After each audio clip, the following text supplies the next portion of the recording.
Good morning on Friday, the 31st of January 2025. It's 8 a.m. in the Gambia, and therefore coffee time on West Coast Radio. I am Peter Gomez. Thank you for joining us. And Coffee Time is brought to you in association with USAP EEC and GAM Food Trading, Trust Bank, Global Properties, WAVE, TAF Africa Global, The Gambia Experience, Global Auto Care, and Bloom Bank Africa.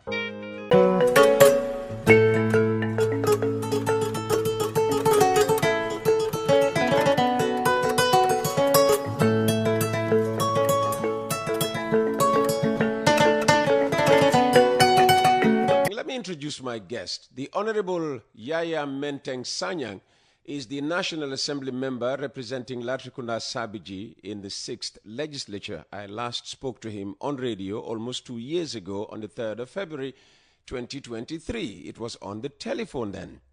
And one of the things he warned about was the rising cost of living. Gambians, he told me, are going to face increments on all basic services because the government does not have the wisdom to manage the economy properly. Honorable Sanyang, a very good morning to you, and thanks for joining us here on Coffee Time. Thank you very much, Peter. I'm glad to be here. This time it is face-to-face and mood-to-mood. Fantastic. Yeah, it's good to be here again. Almost 2 years on, your prediction, I mean, has it come to reality or have things got better than you predicted? It's getting worse, Peter. Oh, Borough government has made everybody an expert to predict what will happen eventually. So my statement 2 years ago has been reinforced with quite a lot of things happening in our market right now. My statement has been reinforced. If you look at the living conditions of Gambians, Peter, day in, day out is getting bad. People like me and you will be able to attest that. Probably how many people will come to you on a daily basis to help them with something, especially with the politicians. We know that this country is definitely very, very, very bad. The industrial analysis has reinforced my statement. The producer price index has reinforced my statement. Even the earning power of citizens of this country, Peter, for the past 2 years has also reinforced my statement that borough government doesn't have the wisdom to manage the economy of this country. And how hard has it hit your constituents, the people of Latrikunda? I'm not only going to talk about the people of Latrikunda. I think it's going to be entire Gambians, Peter, because as National Assembly member, I represent Latrikunda, true, but also in the House, I represent the entire country. True. Latrikunda, if you look at Latrikunda, it is very, very, very, very unfortunate, especially if you go to the market, Peter, or if you go to, because I'm a kind of politician that I visit people very frequently. Very good. I visit people very frequently, and I do this mostly in my constituency, Latrikunda. If you go to households, you look at their living conditions, you have conversations with them, Peter. It is very, very disturbing. Mm-hmm. But I'm sure you can understand this as a member of the National Assembly. Government argues that we are an aid-dependent country. Yeah, of course we are an aid-dependent country. And in fact, it's going to be very worse now because the combative Trump is back, and there is this issue of Trump freezing, global aid. And for me, there are two most important United States government projects in this country. Mm-hmm. There's the Threshold Project and the Compact Project. And this Threshold is looking at power sector governance, and the Compact will look at infrastructure development rules. And this is going to be affected. If this executive order by Trump is anything to go by, these two projects are going to be seriously affected. Even the hybrid court system that we are anticipating to establish to prosecute Jammeh-era crimes are all going to be affected. So we have to be ready. We are independent, but why are we? Now let's ask ourselves that question. After 50-something years of independence, why are we almost still 60? We're just a few days. 60, exactly. If we are human beings now, we are going to retire very soon. Absolutely. So let's ask ourselves this question: why are we still independent? What happened? What has gone wrong? Do we have serious governments in the past? Do we have serious people working in the government? How would you answer that question? Did we have serious governments in the past? We don't have serious government in the past. That's no, Peter. That is no. We don't have serious government in the past. And what about the current one? The current one is the worst. In fact, the current one is the worst. Why will I say it's the worst? Because when Jammeh left, international communities, donors were very pathetic to Gambia. They say, hey, these people were suffering for the past 22 years. They were under a brutal dictatorship. So aids were coming. Do you understand? Look at when they went to France. That particular pledge has not been forthcoming. Because they were not able to establish institutions, people to make sure that those aids are finally arrived in the Gambia. That was not the case. So it's not. This government is the worst, Peter. The precarious nature of aid. But what about aid received? Do we always manage it well? That is also another thing. We don't also manage our aids very well. Because for me, I have been working for projects for the past 15 years. And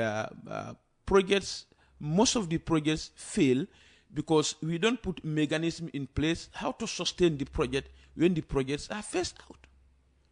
If I give you 2 million investment to do a particular thing, to build a house for sheep fattening or so, when I leave, I should be able to sustain that. I should be able to put in sustainable mechanism to make sure that project is sustained when the project is phased out. But here, projects come year in, year out, then the same projects, and sometimes the same intervention area, the same project intervention area. Why do we have 3 or 4 projects intervening in the same area?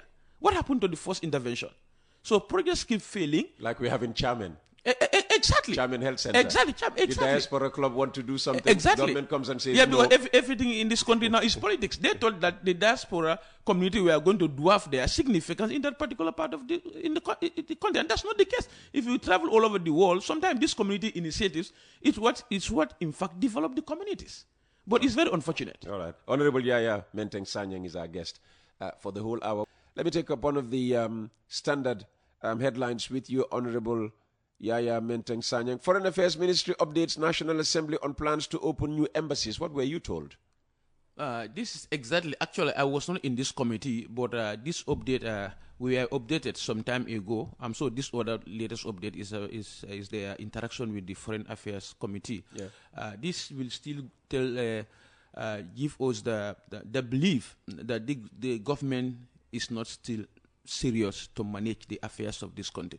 You see, for me, when things go worse, you reduce the cost of governance. Yes. Reducing the cost of governance is to... Starts by reducing the size of government. Exactly. So, increasing this, opening new embassies all over the world, we are only increasing the cost of governance. Why do you... some serious countries, they will amalgamate embassies together. One, like for instance, Senegal, Guinea-Bissau, Gambia. Gambian an ambassador, a sitting ambassador can be in Gambia. That will manage the affairs of all other countries. But here, they want to appoint people because they promise people, we are going to give you appointments if you win elections. And this is very, very serious. Why the need for these embassies? Ambassadors that you don't even subject them to a performance contract. What are these ambassadors bringing to this country? No scholarship, no development, no nothing. But why do you people routinely approve whatever is brought to you from the the executive? That will tell you the operations in the National Assembly. Peter, in the full disclosure of facts, the partisan tricks and governance in the affairs of the National Assembly is so overwhelming. Sometimes you don't even want to give your opinion or your perspective on matters in the National Assembly. Because nobody cares. Everybody just want to protect the interests of your party. So there's tyranny of the majority in the National Assembly. Exactly. Oh dear. So anything you said or anything you say, the majority at the end of the day, we will vote. At National Assembly, everything is voting. You can spoken, keep quiet, and somebody who did not say anything. Somebody who did not say anything. Just by show of his hand, it's equate or her hand. Exactly. So it's unfortunate. Left to me alone, we are not going to approve this embassy. But do I have the power to do so? No. Do my party have the power to block it? No. So everything in the National Assembly is governed by partisan tricks and oppressors. Oh dear. Honorable Yaya Menteng Sanyang is our guest for the full hour here on Coffee Time with Peter Gomez.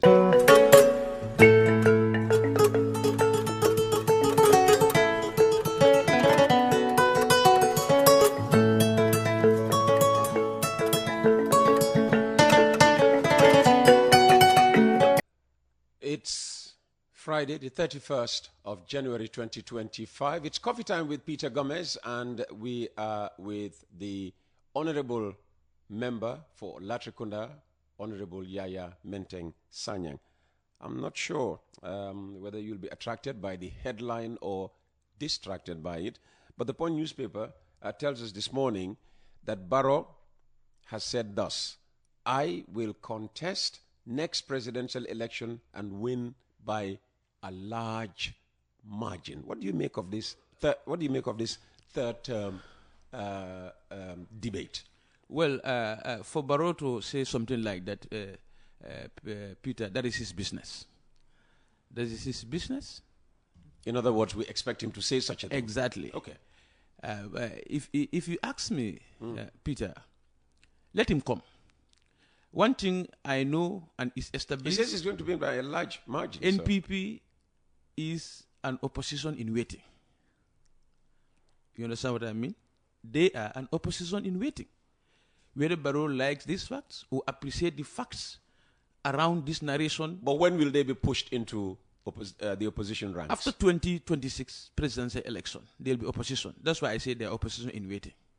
After 2026 presidential, there is no way Adama Barrow, NPP, or any other candidate produced by NPP can win presidential elections in this country. It's not possible.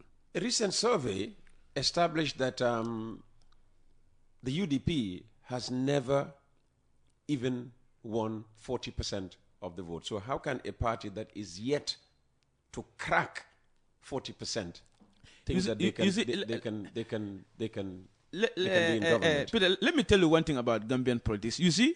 No, this is not a politician. This was a data analyst. Yes. A data scientist. But we must, it has been drawn from political statistics. No doubt about that. Because that's why you said we were not able to secure 40% in all the past presidential elections. Well, there is still element of politics. That's what his data showed. Exactly. So therefore we cannot completely get politics out of the survey. You see, I can tell you with authority, 70% of Gambians don't belong to any political party. You see, all this fanfare crowd we are seeing for UDP, for APRC, for NPP, for all other parties, it's just 30% of Gambian population. Really? So this 70% only decides when it is time for presidential election, when it is time for election. Why would you say those people are very disinterested in politics. They don't talk about politics. They don't belong to any political party. They just wait during elections and they choose the candidate to vote for. Okay. And in most cases, this has been driving with some partisan issues, tribe, etc., etc. Are you trying to explain why the 70% exactly have they are disinterested inherently not gone with the UDP? Exactly. Because UDP is the second oldest party now, behind DOI. DOI 86, UDP 96. UDP's political performance in this country, Peter, is very stable. It's steady. Do we win presidential elections in the future? In the past? It is no. Exactly. Yeah. That's what I wanted to say. Yeah. But our political steadiness also cannot be questioned by anybody. Now, this survey was like, I think 70 or over 70% of Gambians disapprove Barrow. So now, what is the strategy for UDP? You're talking about the Afrobarometer survey. Okay. So now, the strategy my party will now employ or deploy is to increase the dissatisfaction of this 70+%. Now, they disapprove Barrow, but we are not saying that they are in for us as well. Do you understand? They just disapprove Barrow, but they are not telling us that they are coming to UDP.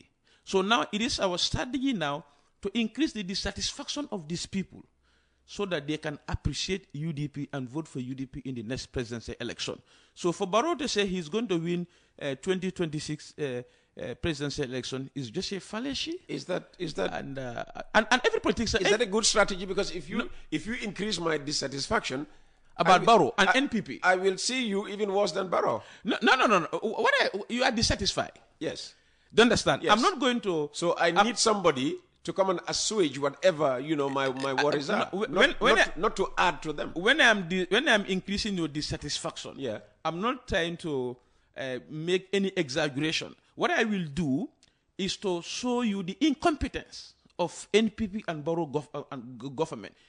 Is to remind you, this is the party, this is the individual, this is the government you disapprove. And again, they have done so A, B, and C negative. So why can't you come? That's what I'm talking about. Right. We are only going to show them the incompetence of Barrow government or Barrow himself. By way of that, we are increasing their dissatisfaction, and eventually they will appreciate UDP. All right.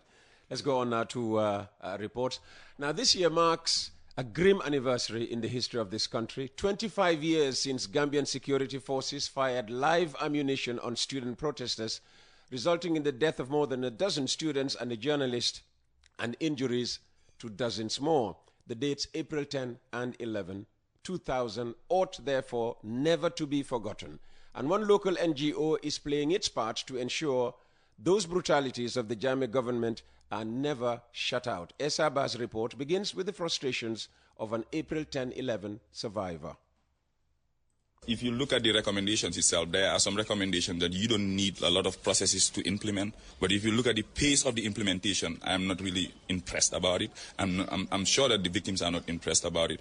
So I'll urge government and all key stakeholders, because it's not only government's responsibility. As a CSO, Fantanka is actually trying to implement some of the recommendations.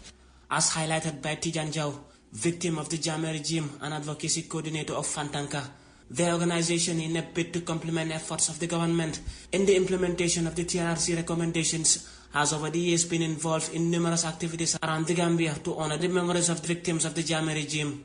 In its latest initiative, the organization on Thursday installed memorial metal benches in public spaces as lasting tribute to the courage and sacrifice of the April 10th and 11th 2000 students' demonstrations victims. Malan Jobate is the Fantanka country director. Placed in libraries, community spaces, and a memorial house, they serve as more than just sitting. They are spaces for reflection, learning, and dialogue. Each bench carries the weight of history, reminding us of the pain endured and resilience shown. They are a call to action, urging us to uphold justice, accountability, and fundamental rights for all. Funded by post-TRRC project, the newly inaugurated KMC Library and the Gambia National Library benefited from these benches containing all the names of those that lost their lives and survivors of this gruesome happening. At Westfield, close to where the incident took place over 2 decades ago, another bench was installed. Aliu Nyang of the KMC Library and Lamin Diba, a KMC councillor, respectively spoke on the significance and importance of the memorial benches. We are looking forward to have a sitting area where people would sit and read in the open air, sometimes not inside. These chairs too would continuously be a remembrance day for those students who were unlawfully killed.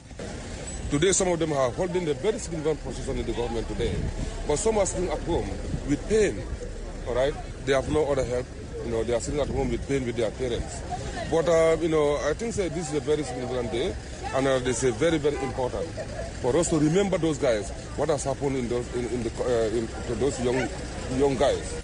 As a symbol to the NGO's commitment to the Never Again mantra, the initiative, as explained by Tijan Jau, will also serve as a driving force in monitoring the reparations to be paid to the victims. Reporting for West Coast Radio, I am Esaba. Where were you on April 10 and 11, 2000? What do you remember of these infamous days? I remember very little about this incident, Peter. How old were you in 2000? I think I was in grade 10. Okay. So what happened, because then I was at Boto Brikama. So when we heard about the incident, I went home So I did my school with my auntie. My auntie, knowing the type of person I am, because we left the school for us to come and join the boys in the combo here. The demonstration. Yes. The demonstration, exactly. So when I entered the room, my auntie cajoled me. I think into picking something from her room. So immediately I entered her room. She closed. She locked you up in her room. Exactly. Oh, she wow. locked me.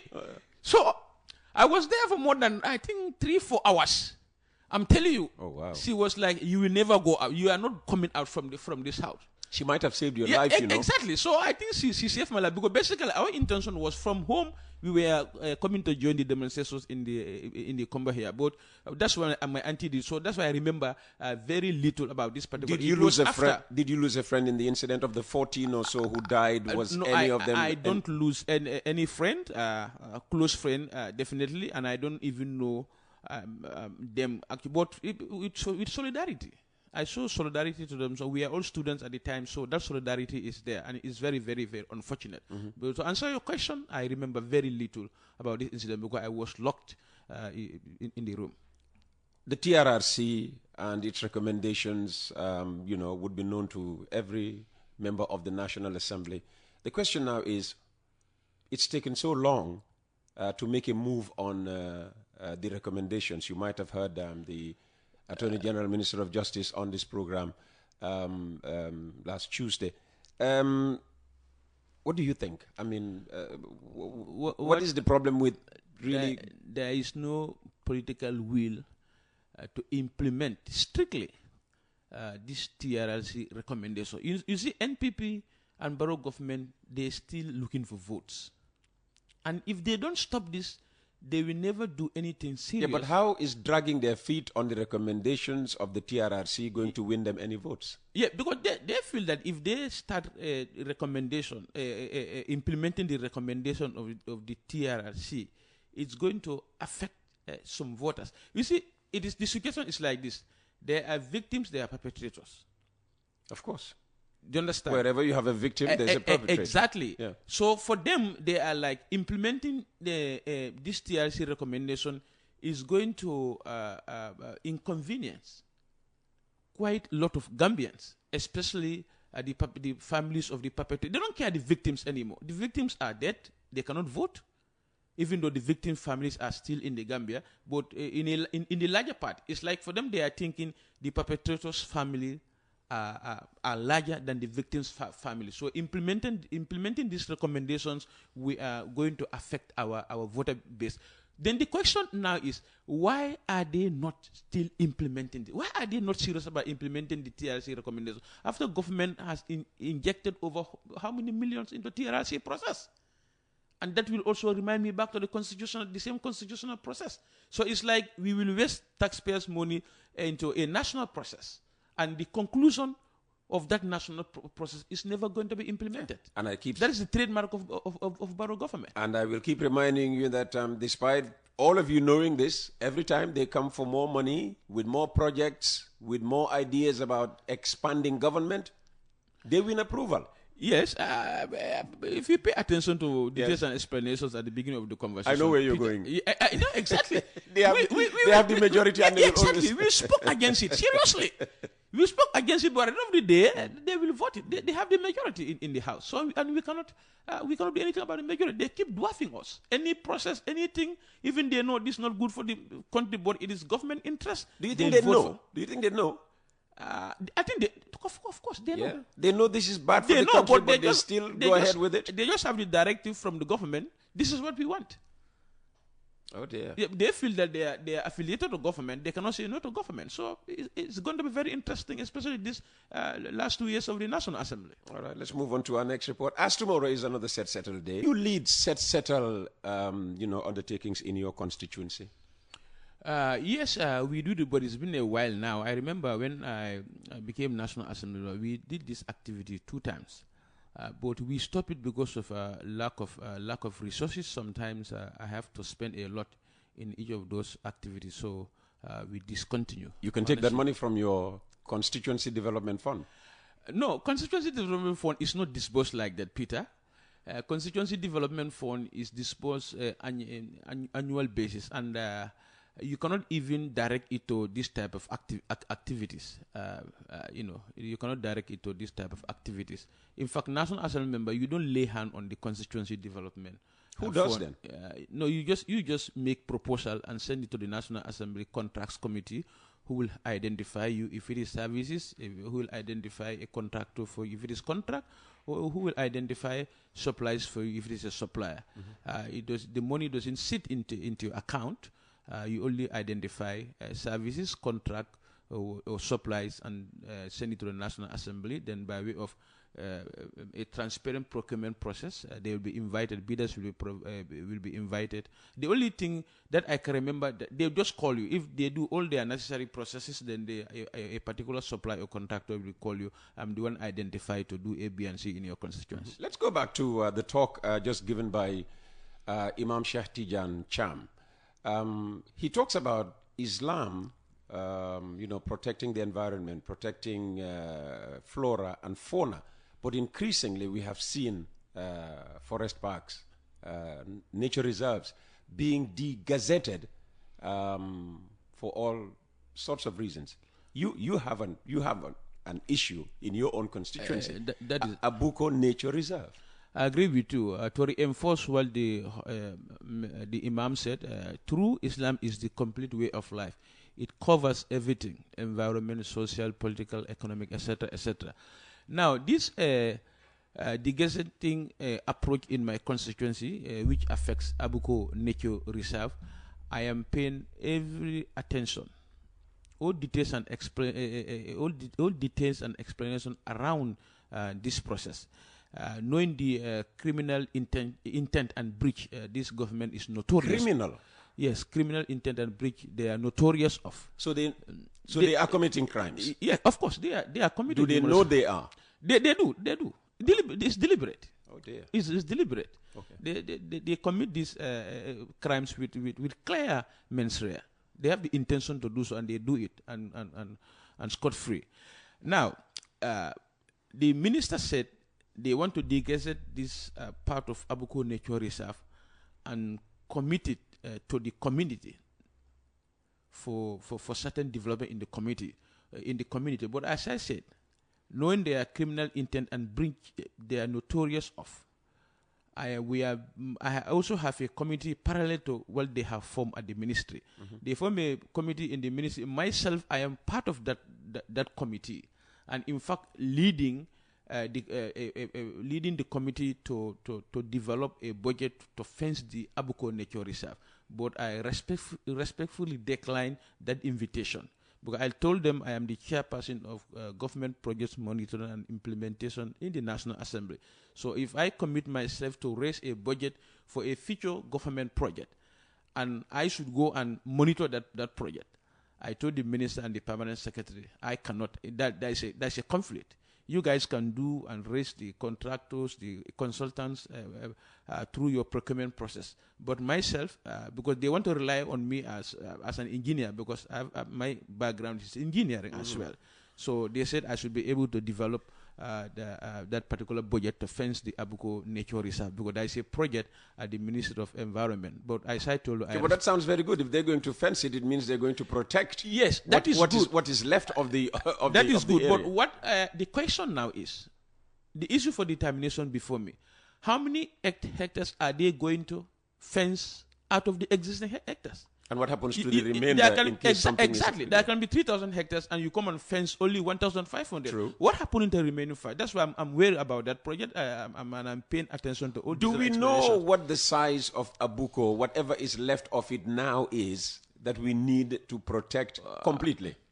I don't want to misquote figures here, but I can tell you encouragement into the Abuko Nature Reserve is so overwhelming, Peter.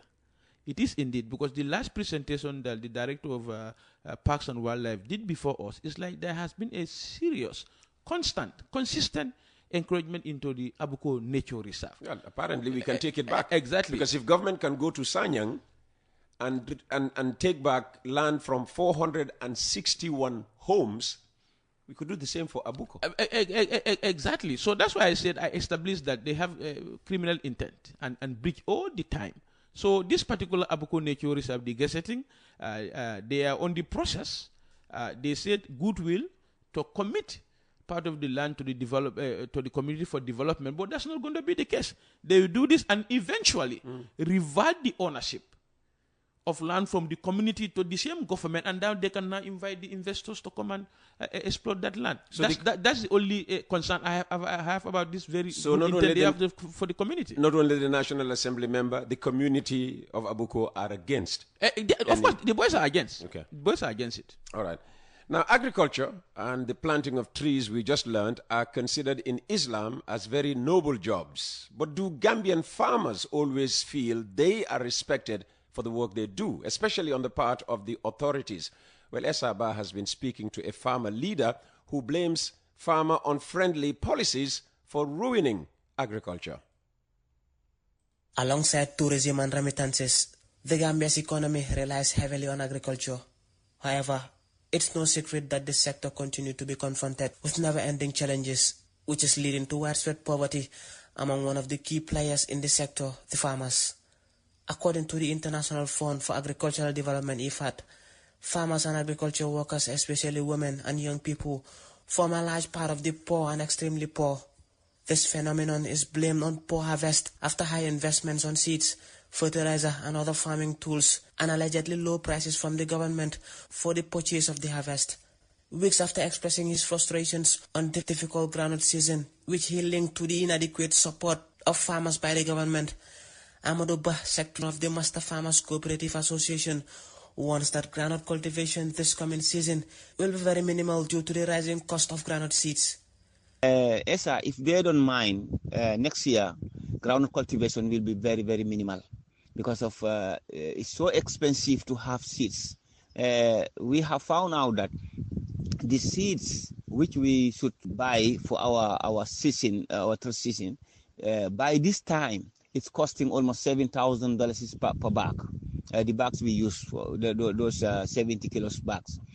When we are buying such an amount now in this season, this seeds. So what of when we come closer to the rainy season? It will be very expensive. That means that time the farmers will not have money to buy seeds for the season.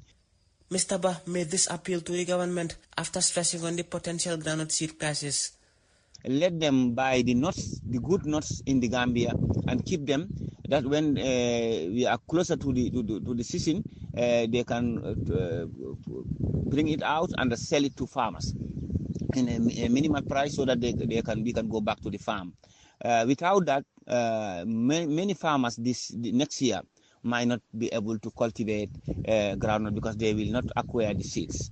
So these are the advices I have, and the appeal I have to the government. Let them consider that very well. Groundnut remains a major cash crop for the Gambia. However, recent setbacks in its farming could soon prove too much for the poor farmers if nothing is done about the predicaments. Meanwhile, referencing the difficult 2024 groundnut season and giving the financial worries of farmers in the country, Mr. Bah advised farmers not to sell all their other harvests so as to be able to feed their families later this year. This year, it's been a very, very hard year, difficult moment about groundnut. Okay, with all that those problems, because we had kush is available a little bit, maize is available a little bit, and the hay. Let them not sell everything. Let them not sell their kush just to have for business. Let them consider that the kush they acquire from the farm is for food consumption. Let them consider that. If they don't have food in their families, they will have problem, because you see the rise, how it's escalated going on. So please, I'm appealing to farmers. Let them not enter into selling their kush, maize, hay for the animals, and let them try and keep it so that when the season comes, they will be able to have food for their family. Reporting for West Coast Radio, I am Esaba. And live on West Coast Radio, it's Coffee Time with Peter Gomez.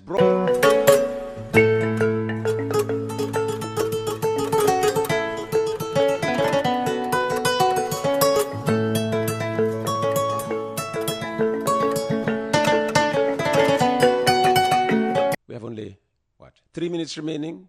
We'll make it 8, an extra 5 for our guest, Honorable Yaya Menteng Sanyang. I mean, it's been tough for every Gambian, but more so the farmer.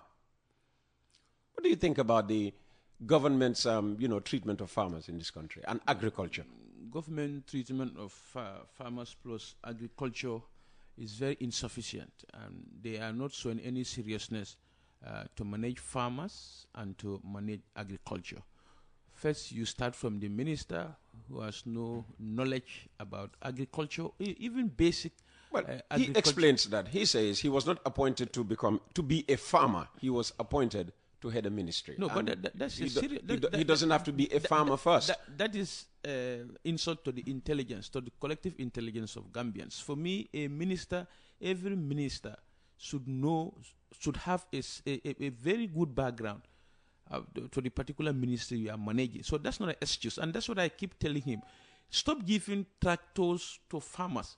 You give this tractor to these farmers, they don't even know when to change oil or oil filter. You give me a tractor to these farmers, they don't even know when, how, or where to change the oil filter of those tractors. And you go there, they will supply 100 tractors this year. The next farming season, none of those tractors will be existing. Yeah, but we're trying to mechanize our farming. I'm not disputing mechanizing the farming, but when we give tractors to farmers, as I said before, they don't even know when to change their oil filters. So you have to parallelly create, how do I call it, a good engineering unit that these farmers will be able to go for routine maintenance of these tractors. Okay. But you leave them to these farmers, they are easily spoiled. Within 3-4 months, they are gone. So the minister, for him to say he should not be a farmer, for him to lead agriculture, it's very annoying, Peter.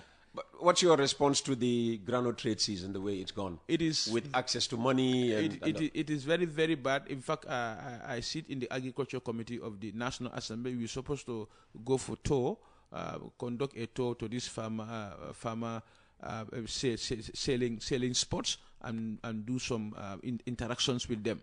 It is getting very bad. Farmers are complaining they are not getting their money, and for me, my fear is, there are some farmers, they may not even get their money for the rest of the year. That's also my worry. Okay. There is delay, but also whether they will all get their money before the end of the year is another thing. While we've been talking, questions have been coming in for you. Good morning, Alhaji Peter. Please ask Honorable Yaya Menteng Sanyang. Honorable Sanyang, as the elected representative of Latrikunda Sabiji, how do you stay connected with the daily struggles of your constituents when you do not live among them? What specific measures have you put in place to ensure their voices are heard? That's news to me. So you do not live in Latrikunda? I live in Lame. I don't live, but I don't know what he meant by these questions, because for me, you can be in Brikama and representing people in Kiang. I don't think there is no National Assembly who is the same argument that the Minister of Agriculture put forward. You don't have to be a farmer to be Minister of Agriculture. No, Peter, they are not the same. They are not the same, because for me, I am very emotionally attached to the people of my constituency. Every Saturday and Sunday I visit. Okay. I'm known for that. Every Saturday and Sunday I visit families, less privileged families, and I don't give all of them money, but I interact with them to know their basic problems. As a follow-up question, many constituents believe that effective leadership requires first-hand experience of local issues. How do you respond to concerns that your absence from Latrikunda Sabiji affects your ability to advocate for their needs effectively? No, this is coming from Mohammed Jallo, by the way. Yeah, exactly. It's going to take me back to what I told you. You don't need to be living in the house to know the problem of that house. If you visit that house, you'll be able to know the problem of that house. Exactly. You don't need to be living under the room to know the problem of the house. Yeah. If the house is leaking, you are not living under the house, but when you visit the house, you know that the house is leaking. Somebody just texting, he's on the news for monitoring the Sanyang deep sea port. What can you tell us about the Sanyang deep sea port? I just mentioned the fact that one of the papers flagged that 461 homes. That is correct. We called the management of Gambia Ports Authority, I think day before yesterday. Yeah. We requested for a lot of documents from them. Because when they appear before us, what I told them is we need to be very clear. And we can only be clear if you guys submitted all your procurement process that leads to the award of this contract, We also requested from them all the condition precedents why the government and this contractor were not able to uphold to the effective implementation of this particular project. We also requested from them the assessment report of all the existing equipment of the Gambia Ports Authority. So until we receive those reports and advise ourselves, I will not be able to give an opinion right now. In fact, today we should get all those reports from the Gambia Ports Authority. Apologies to Imam Bai Mukhtar Toure. I'm going to maybe take another 5 minutes from their time. Please ask your guest how UDP intends to take to increase the so-called public dissatisfaction with President Barrow and NPP. And let me just, for clarity's sake, this is from an NPP supporter. Well, so that's the politicians at work now. His question is, how do we do this? Yes. But I answered that to you. We are only going to pay attention to all the negative aspects, all the underperformance of NPP government. You're going to and expose that to Gambians. That's what you're going to do. Good morning, Uncle Peter. Can you ask the Honorable what his stance is on FGM? After the National Assembly voted to uphold the ban, he posted on his Facebook that people should vote in UDP to change that. So what's your stand on FGM? But that matter is conclusive, Peter. The National Assembly vote, for that bill, and I don't think I will want to talk about FGM because it's a very sensitive issue. It's a very sensitive issue. My wife, that I love so much, so I cannot imagine, is one of the advocates against FGM. So, so you will support lifting of the ban on FGM? No, but I already stand against that in the National Assembly, Peter. Even though I go contrary to the position of my wife, which sometimes is very regrettable, but I have to do so. Good morning, Uncle Peter. Kindly ask Honorable Yaya Menteng Sanyang whether they, as National Assembly members, as representatives of the Gambians, don't have the powers to hold the government on price increment on basic commodities. To answer that question, National Assembly is a very powerful institution if it is a serious national assembly. This is an institution that can even sack the president. You mean if it is a serious... So if it is serious. If we are serious. Is this a serious National Assembly or not? I will not, on a scale of 10, I will not say it is that serious because there's So on a scale of 10, where would you score it? 4, 5, 3, no. 3.5, 2.5? Let me say, on a scale of 10, I will give it probably 5 over 10 because of the majority from the government side, and they don't go anything against the government. Okay. So I think many Gambians are not happy about the National Assembly. To be in the full disclosure of facts, quite many Gambians are not happy about the performance of the National Assembly, and rightly so. Honorable Yaya Menteng Sanyang, thank you very much for coming to the program this morning. Your final thoughts, please. Thank you very much, Peter. I have to apologize. I was not able to come. No, it's all right. We put that behind us. Yeah, thank you very much. And what was so interesting was like, I didn't come, but people who called me that we are waiting, he said, you have built a name for yourself. These are people I thought they will not listen to a radio. Thank you very much for building yourself this reputation. My final word will be, election is coming. And Gambians should know election is not ethnic census. Election is vote for a competent person to come and manage your life, to come and manage your economy, to come and manage your health facilities, to come and manage and improve your education. It's not about how many Mandingas, how many Jolas, how many Manjakos, how many Fulas are living in a particular area. So let's Gambian come together and vote Barrow out in 2026. We need to sack Barrow out in 2026. It's long overdue. Honorable Yaya. Thank you. Thank you very much for your thoughts. And with that, we bring this week's Coffee Time with Peter Gomez to an end. Thank you very much for the pleasure of your company. We'll be back next Monday. Do have a great weekend. Up next